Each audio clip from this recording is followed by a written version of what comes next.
Olá pessoal, sejam bem-vindos a continuar aqui os direitos básicos do consumidor. A gente fala de um direito diferente nessa aula com vocês. Afinal de contas, a prestação de serviços públicos também é regida pelo Código de Defesa do Consumidor. Lembra que eu já falei para vocês que estados, municípios e a própria União podem ser prestadoras de serviço e esse serviço ser regulamentado pelo Código de Defesa do Consumidor? Pois é. Então, eu trago para vocês aqui algumas informações que eu quero que vocês apreendam. Que o serviço público, ele tem que ser prestado de forma regular. Como assim, Pro? Não só regular, como de maneira contínua. O que é isso? Quando ele vai te prestar um serviço de educação, como esse que vocês estão recebendo agora, ele além de ser de uma certa qualidade, de uma certa intensidade, isso não pode se interromper, porque ele é regular e ele é contínuo. Mas além disso, ele deve ser eficiente e seguro, né? Então você não pode ter uma prestação de serviços públicos que pode criar insegurança e também que não funciona. A eficiência está ligada, inclusive, à eficácia. Ele também tem que ser, atual e geral. O que quer dizer isso? Atual quer dizer que não vai estar trazendo informação velha aqui para vocês, né? Nesse caso específico. E também quando você recebe outros tipos de serviços, que não vai ser uma coisa obsoleta, em que você tem tecnologias melhores, bem melhores, que você não consegue atingir. E generalidade quer dizer o máximo de pessoas que precisem, né? E as pessoas, de um modo geral, elas devem ser atendidas pelos serviços públicos, quem precisa, que tem necessidade. A cortesia na sua prestação é ótimo, porque assim, antigamente a gente chegava nos órgãos públicos e o que a gente acontecia? Era maltratado, era impressionante, né? Hoje não, você tem que chegar no serviço público e você é chefe ali, afinal de contas você é o consumidor, o cliente. Então, quando você chega na repartição pública, é obrigação dele, por lei legal, que ele tenha um serviço cortês contigo, que ele converse com você de maneira adequada, apropriada, né? E além do mais, que a prestação ocorra dessa forma e que as tarifas, olha só que interessante, porque eu não estou falando de taxa, taxa é uma questão tributária, tá certo? E aí não é serviço público, porque todos aqueles serviços que estão ligados à relação de tributos, que são impostos, contribuição de melhoria, taxa, não está ligado a direito do consumidor, esse é direito tributário. Mas quando você paga uma tarifa, por exemplo, de um pedágio, né, ali você é consumidor, correto? E essa tarifa não pode ser muito cara, ela tem que ser módica. Olha que nome bonitinho, módica, modicidade das tarifas. Então esse direito aí foi bem legal, um direito que eu queria falar para vocês sobre a prestação do serviço público. Trago outro para vocês aqui, que é o direito ao não abuso. Olha que legal, gente. O direito ao não abuso, eu traria para vocês aqui em algumas vertentes. Primeira coisa, o fornecedor não pode abusar da maneira como ele está prestando o serviço. Por exemplo, quando ele tem qualquer tipo de discriminação de origem, porque é um nordestino, aqui a gente não atende nordestino, isso é abuso na prestação de serviço. Trata diferente a pessoa por causa da cor dela. Eu vou tratar ela, mas as pessoas de cor com uma cor tal vai ficar aqui, com outra cor vai ficar aqui. Não existe isso, gente, isso é abuso. Não pode ter nenhum tipo de discriminação. Não pode ter discriminação em termos de idade, de gênero, se é homem, se é mulher. Não pode ter esse tipo de discriminação na prestação de serviço e também no fornecimento de produto, tá certo? Teve uma marca aqui no Brasil, uma época, que eles só faziam roupa até 38, número 38 era 40, porque gordo, pessoas gordas acima do peso, obesas, eles usavam esse termo, por isso que eu estou usando esse termo, não poderiam usar a marca deles. E, dentre outras, né, formas de discriminação, tem a condição econômica ou social. Então, mas chegou mal vestido e tal. Claro que tem um dress code. Que isso? Já ouviu falar de dress code, André? Já, que em alguns lugares você tem que chegar vestido de determinada maneira, né?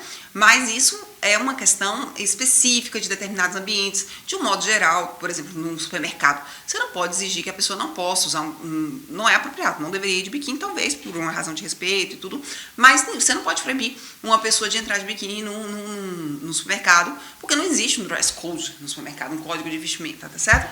De um modo geral, você só pode fazer isso em casos extremos.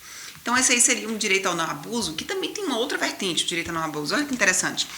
As pessoas com deficiência, elas têm que ter garantida a sua acessibilidade, né? As pessoas, e hoje a gente fala, eu vou pedir para vocês muito cuidado, que a gente não fala deficiente, a gente não fala portador de necessidade especial. O nome apropriado hoje seria pessoa, porque é uma pessoa com deficiência, tranquilo?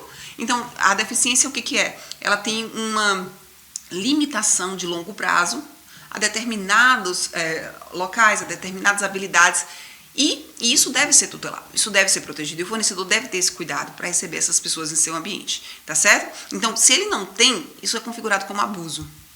E por fim, pessoal, existe uma fiscalização e uma penalização das pessoas que cometem esse abuso, porque essas práticas, elas são reiteradamente fiscalizadas, elas são observadas e analisadas para que não ocorram, para que não aconteçam. Eu vou trazer mais um direito aqui para vocês, que é o direito à modificação e revisão de cláusulas contratuais. Pô, esse direito é porreta, ele é muito legal, que é o seguinte: às vezes você assina um contrato, aquele contrato de letra miúda, você sabe que contrato de adesão, nunca ouvi falar isso não, vou explicar. Contrato de adesão é aquele em que você não discutiu as cláusulas. Viu, André? Contrato de adesão, escrito letrinha bem miudinha, aí você chega lá, assina, pronto, contrato de adesão. Esse contrato de adesão não vale em nada nas cláusulas que são abusivas, nas cláusulas que são excessivas. Você pode até assinar com tranquilidade, porque ali, naquele contrato, só vale aquilo que te beneficia. Então, eles ainda colocam aquele contrato de adesão com um monte de cláusula horrível, que é pra você ficar com medo. Meu Deus, quer dizer que eu não posso entrar na justiça? Gente, contrato nenhum pode te proibir de entrar na justiça. E uma pessoa lê aquilo ali e fica achando que ela não vai poder entrar na justiça. É por isso que existem as ações coletivas para coibir. É por isso que existe o direito, a modificação e a revisão das cláusulas contratuais. Esse direito, gente, é que se você já assinou, você ainda pode alterar, você ainda pode modificar, não precisa deixar aquilo ali, né? Então, cláusulas abusivas a gente não permite, não pode ter desequilíbrio. Pode mudar também as condições, gente. O que pode acontecer? Por exemplo, na época da pandemia, né, que aconteceu aí que as escolas não podiam prestar o serviço de educação presencialmente e começou a prestar à distância. E aí precisaria, talvez, fazer uma alteração das cláusulas contratuais. Em casos extremos também, ou em casos mais simples, você pode ter essa alteração dessas cláusulas contratuais, se for necessário. Porque alterou a condição econômica, o cliente está com um problema mais grave, os consumidores perderam poder aquisitivo nesse sentido. Então, a gente tem aí uma série de situações em que você pode e deve alterar as cláusulas contratuais. O que mais, Pro? Também no caso de proteção à vulnerabilidade, gente. Tem contrato, assim, que as cláusulas não são justas, né? Como é que seria isso aí? Vou te explicar. Você viu uma palavrinha aí no slide? Sinalagmática. O que é isso? Olha que palavra bonita para você aprender e botar no seu cachorro. Sinalagmático. Sinalagmático quer dizer o seguinte: toma lá da cá. Se eu obrigo a pessoa que está à minha frente a ele fazer X, ele tem o direito que eu faça uma contraprestação parecida. Sinalagmático é: eu vou te pagar, você vai me dar um produto. Não existe eu vou te pagar e você não vai me dar nada. Tá certo? Até tem os contratos aleatórios, que são esses de apostas, que eu até recomendo vocês que não envolvam com isso, né? Que isso não vale a pena.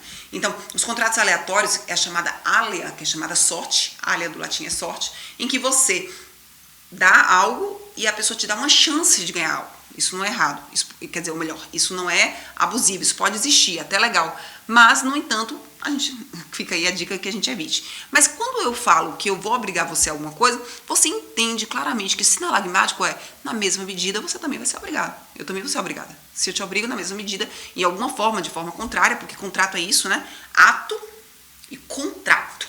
O que é contrato? É eu quero comprar, você quer vender. Isso é um contrato. Tá certo? É assim que funciona. Então, não pode ter cláusulas abusivas nos contratos. E, finalmente, pessoal, o acesso à justiça, né, que a gente acabou de ver aí no direito anterior, tá ligado também. Se não quer modificar, não vai modificar, não? Vou entrar na justiça e a gente altera isso aí através da justiça. Pessoal, eu espero que vocês tenham entendido bem os direitos básicos do consumidor. A gente passou aqui algumas aulas, nossas últimas aulas falando sobre esses direitos, sobre o acesso, sobre os meios judiciais. E eu espero que vocês tenham compreendido direitinho cada um desses direitos, lembrando que o acesso à justiça, que é um desses direitos, é a última ratio. Que é isso, Pro? É a última possibilidade. Se você puder fazer um ajuste direto, se você puder mediar, se você puder conciliar, até uma arbitragem, é melhor. Um beijo, pessoal. Até a próxima.